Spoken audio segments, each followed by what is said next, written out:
Hi and welcome to the show. My guest today is the founding director of the Center for Dynamic Markets and a senior lecturer at the University of Pretoria's Gordon Institute of Business Science, an internationally accredited business school in South Africa. He specializes in political economy issues in Africa, Asia, and Latin America. There's a lot of countries in Latin America that things are going well for, some not as well. But then South Africa, this beacon of hope on the continent, the country that every other African country aspired to be like, was kind of failing. So did you see that and did you think, well, maybe I should be doing more here? I think that's an interesting question because the period of time that we're looking at is, late 1990s, early 2000s. I started working at SIA in the early 2000s. South Africa was actually looking pretty good. We were just coming out of the Mbeki, the Mbeki era, if you like.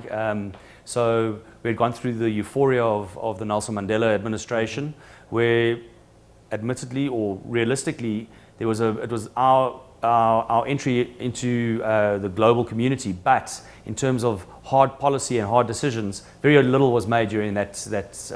It was more of a honeymoon period. Exactly, and it was the period, but what was important in the field of work that I was doing, it was the period where South Africa stepped up and we became active participants in various multilateral fora.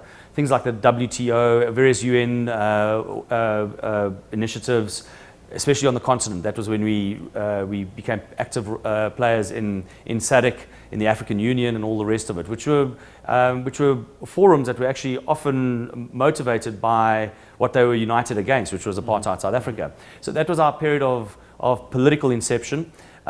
Then came in Mbeki, and I was very interested in Mbeki's approach to the African Renaissance and his priority. He prioritized Africa in his rhetoric. I would argue sometimes not in terms of the economic policies, but commercially and in terms of what the South African companies were doing. I would argue now that it took us a little bit longer for the South African companies in South Africa to realize the opportunities in Africa. I would have said that in the late 1990s, South African companies should have said, wow, look at what's going on there.